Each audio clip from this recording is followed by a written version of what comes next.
822 mètres carrés, à 15 minutes de Périgueux. C'est sur ce terrain que Chloé va faire construire sa maison. La porte d'entrée sera à peu près par ici.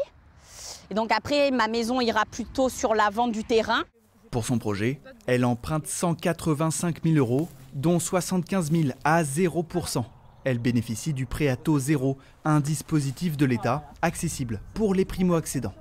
Je suis contente, je suis super excitée parce que j'y croyais pas, ça change beaucoup de choses parce que je pense qu'aujourd'hui, j'aurais pas pu avoir la maison, celle-ci, si j'avais pas eu mon taux zéro. En France, le nombre de projets de construction de maisons n'a jamais été aussi faible depuis 50 ans. Il y a quand même 5-6 mois d'administratif entre le permis de construire, la conformité de l'assainissement. L'entreprise de ce responsable a fermé plusieurs agences ces dernières années. Avec le prêt à taux zéro, l'espoir renaît. Là, on est sur une dizaine, quinzaine de projets sur ces 10-15 derniers jours. C'est énorme. Une quinzaine qui pousse la porte de l'agence, qui vous appelle directement. Bonjour, je souhaiterais faire construire parce que grâce au PTZ, je peux avoir mieux. Ça a été vraiment une bouffée d'oxygène pour le secteur.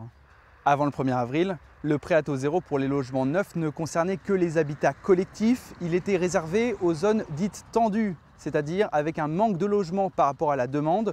Sur les 503 communes que compte la Dordogne, aucune ne remplissait ces critères.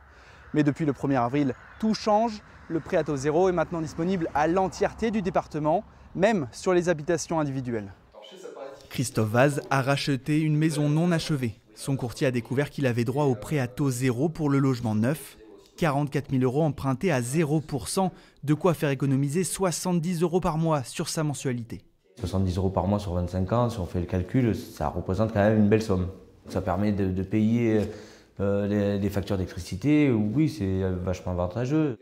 Pourtant, Christophe est déjà propriétaire de plusieurs biens immobiliers, mais loue sa résidence principale depuis plus de 2 ans.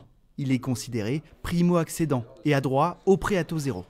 Je rappelle, primo-accédant, c'est payer un loyer depuis 2 ans. Il faut être propriétaire de 3 maisons, mais être locataire pour X raisons, professionnelles, familiales, vous êtes primo-accédant. Artisans, courtiers, constructeurs, promoteurs, c'est un secteur à bout de souffle que l'élargissement du prêt à taux zéro veut relancer.